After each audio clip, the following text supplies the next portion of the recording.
नमस्कार दोस्तों, आज की इस वीडियो में देखने वाले क्लास 10th के हिस्ट्री का ऑब्जेक्टिव क्वेश्चन जो कि काफ़ी ज़्यादा महत्वपूर्ण होने वाला है। यह हिस्ट्री का ऑब्जेक्टिव क्वेश्चन का पार्ट 1 है, चैप्टर नंबर 1, जिसका नाम है यूरोप में राष्ट्रवाद। तो चलिए बिना देरी किए हुए वीडियो को स्टार्ट करते हैं। तो इस वीडियो का पहला क्वेश्चन है इटली के एकीकरण का प्रमुख नायक कौन था। तो इटली के एकीकरण का प्रमुख नायक ए विक्टर इमैनुअल, बी गैरिबाल्डी और मैजनी, सी काउंट काबो, डी इनमें सभी। तो डी होगा इसका सही उत्तर, ऑप्शन नंबर डी। चलिए अगला क्वेश्चन की ओर बढ़ते हैं। रक्त और लौह की नीति का अवलंबन किसने किया था। तो रक्त और लौह की नीति का संबंध बिस्मार्क से था। ऑप्शन नंबर सी मेरा सही उत्तर हो जाएगा। चलिए अगला क्वेश्चन की ओर बढ़ते हैं। यूरोपियन सभ्यता का पालना किसे कहा जाता है। तो यूरोपियन सभ्यता का पालना यूनान को कहा जाता है। ऑप्शन नंबर ए मेरा सही उत्तर हो जाएगा। चलिए अगला क्वेश्चन की ओर बढ़ते हैं।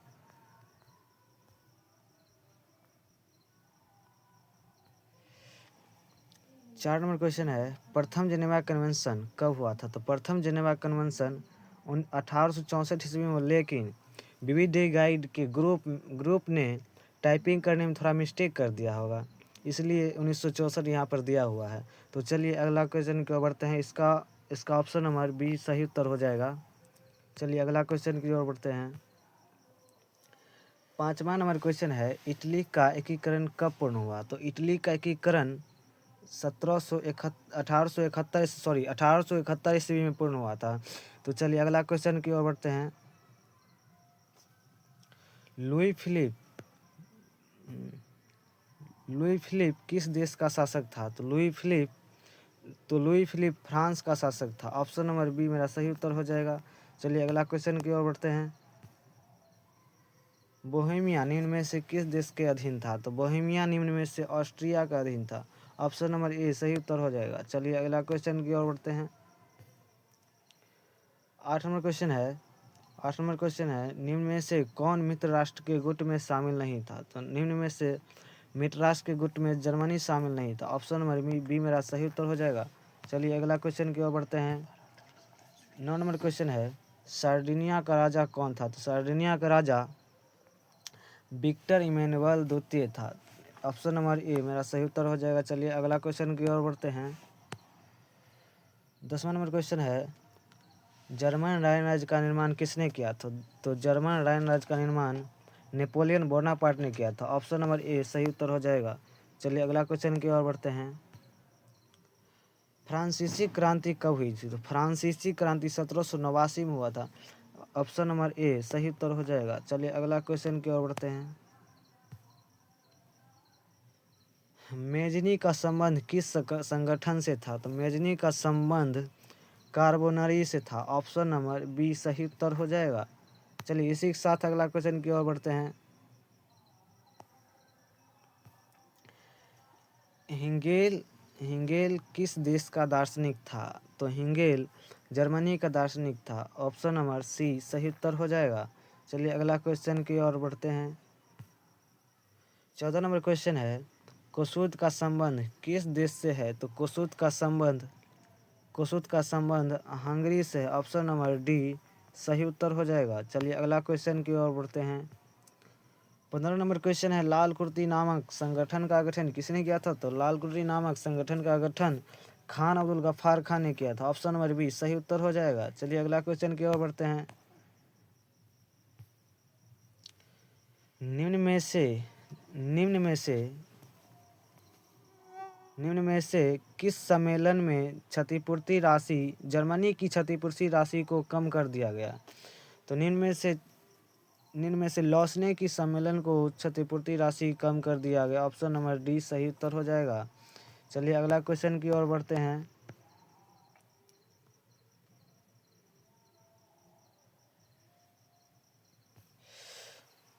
17 नंबर क्वेश्चन है, वियना कांग्रेस का मुख्य उद्देश्य क्या था। तो वियना कांग्रेस का मुख्य उद्देश्य था राजतंत्रों की पुनर्स्थापित करना। ऑप्शन नंबर सी सही उत्तर हो जाएगा। चलिए अगला क्वेश्चन की ओर बढ़ते हैं। 18 नंबर क्वेश्चन है, वियना सम्मेलन कब हुआ था। तो वियना सम्मेलन 1815 ईस्वी में हुआ था। ऑप्शन नंबर ए सही उत्तर हो जाएगा। चलिए अगला क्वेश्चन की ओर बढ़ते हैं।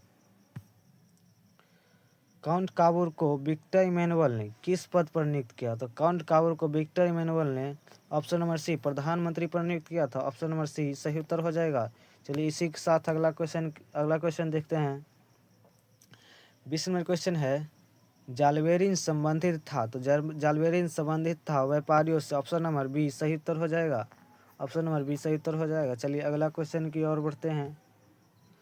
21 नंबर क्वेश्चन है, फ्रैंकफर्ट की संधि कब हुई थी? तो फ्रैंकफर्ट की संधि 1871 ईस्वी में हुआ था।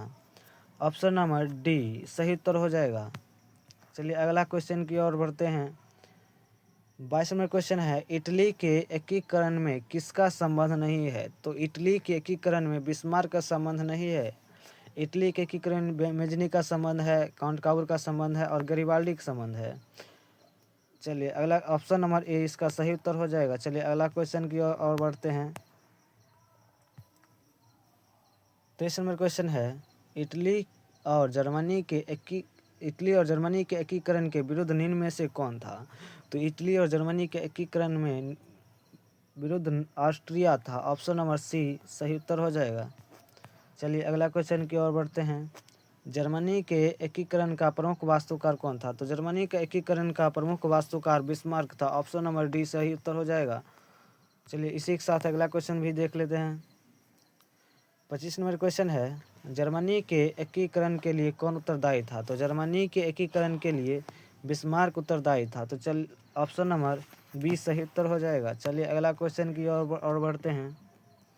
26 नंबर क्वेश्चन है, 1830 की क्रांति के बाद फ्रांस में किस प्रकार की शासन स्थापित हुआ? तो 1830 की क्रांति के बाद फ्रांस में संवैधानिक राजतंत्र स्थापित हुआ। ऑप्शन नंबर बी सही उत्तर हो जाएगा। चलिए अगला क्वेश्चन की ओर बढ़ते हैं। 27 नंबर क्वेश्चन है, मार्टिन लूथर कौन थे? तो मार्टिन लूथर एक समाज सुधारक थे। ऑप्शन नंबर डी सही उत्तर हो जाएगा। चलिए अगला क्वेश्चन देख लेते हैं। 28 नंबर क्वेश्चन है, यूरोप का मरीज किसे कहा जाता है? तो यूरोप का मरीज ऑप्शन नंबर सी तुर्की को कहा जाता है। ऑप्शन नंबर सी सही उत्तर हो जाएगा। चलिए अगला क्वेश्चन भी देख लेते हैं। यंग युवा मतलब यंग यूरोप और यंग इटली का स्थापना किसने की थी?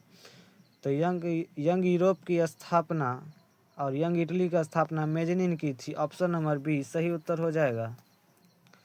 चलिए अगला क्वेश्चन की ओर बढ़ते हैं। 30 नंबर क्वेश्चन है, किस युद्ध के बाद जर्मनी का एकीकरण पूरा हुआ? तो सेडान युद्ध के बाद जर्मनी का एकीकरण पूरा हुआ। ऑप्शन नंबर डी सही उत्तर हो जाएगा। यूरोप वासियों के लिए किस देश का साहित्य ज्ञान विज्ञान प्रेरणा स्रोत रहा? तो यूरोप वासियों के लिए यूनान। ऑप्शन नंबर बी सही उत्तर हो जाएगा। चलिए अगला क्वेश्चन की ओर बढ़ते हैं। इटली एवं जर्मनी वर्तमान में किस महादेश के अंतर्गत आते हैं? तो इटली एवं जर्मनी वर्तमान में यूरोप महादेश के अंतर्गत आते हैं। ऑप्शन नंबर सी सही उत्तर हो जाएगा। चलिए अगला क्वेश्चन की ओर बढ़ते हैं। 33 नंबर क्वेश्चन है, वियना कांग्रेस के द्वारा फ्रांस में किस शासक वंश की पुनर्स्थापना की गई थी? तो वियना कांग्रेस के द्वारा फ्रांस में बोर्बो वंश की स्थापना की गई थी। ऑप्शन नंबर सी सही उत्तर हो जाएगा। चलिए अगला क्वेश्चन की ओर बढ़ते हैं। सन 1870 में फ्रांस और प्रसा के बीच युद्ध कहाँ हुआ था? तो सन 1870 में फ्रांस और प्रसा के बीच सेडान में हुआ था।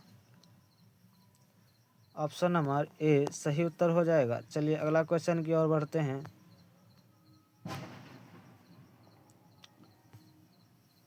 35 नंबर क्वेश्चन है, गैरिबाल्डी पैसे से क्या था? तो गैरिबाल्डी पैसे से नाविक था। ऑप्शन नंबर डी सही उत्तर हो जाएगा। अगला क्वेश्चन है, बिस्मार्क निम्न में से क्या था? तो बिस्मार्क निम्न में से कूटनीतिज्ञ था। ऑप्शन नंबर डी सही उत्तर हो जाएगा। चलिए अगला क्वेश्चन है,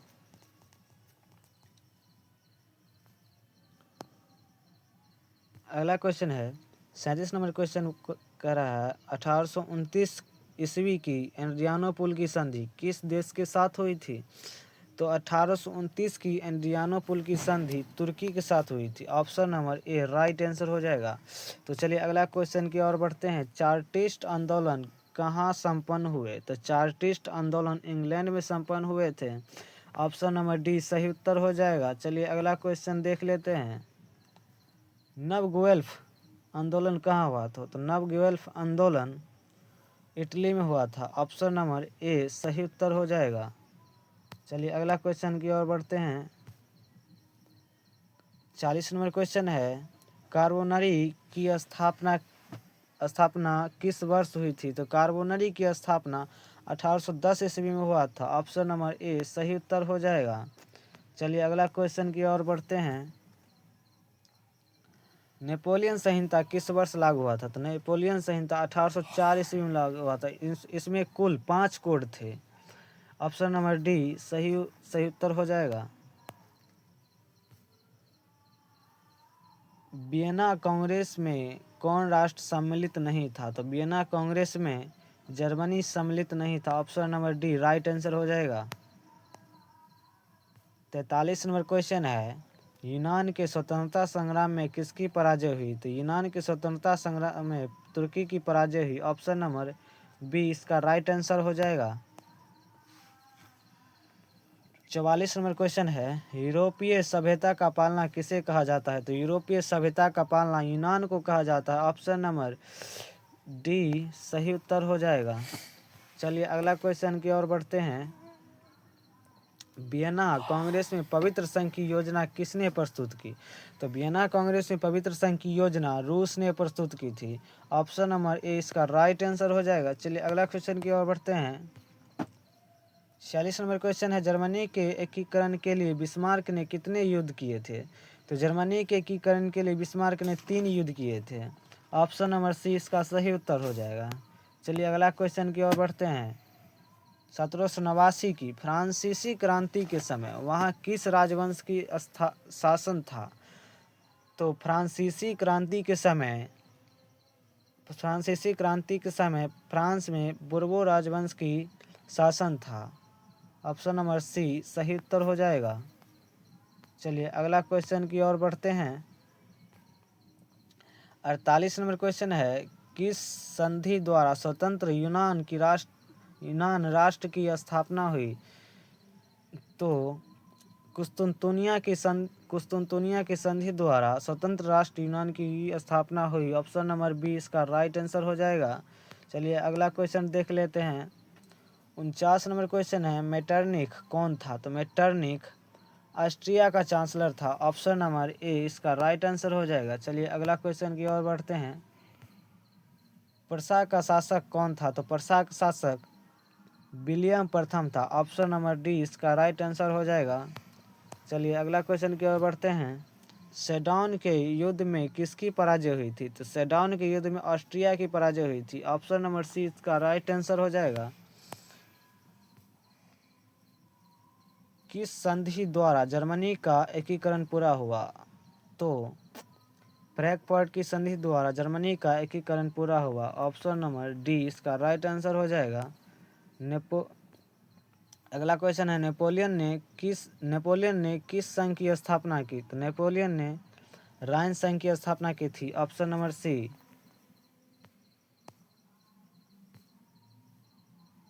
अगला क्वेश्चन है, राष्ट्रवाद की अवधारणा का जन्म किस घटना से माना जाता है? तो राष्ट्रवाद की अवधारणा का जन्म पुनर्जागरण से माना जाता है। ऑप्शन नंबर ए इसका राइट आंसर हो जाएगा।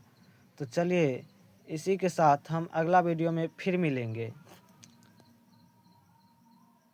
जय हिंद, जय भारत।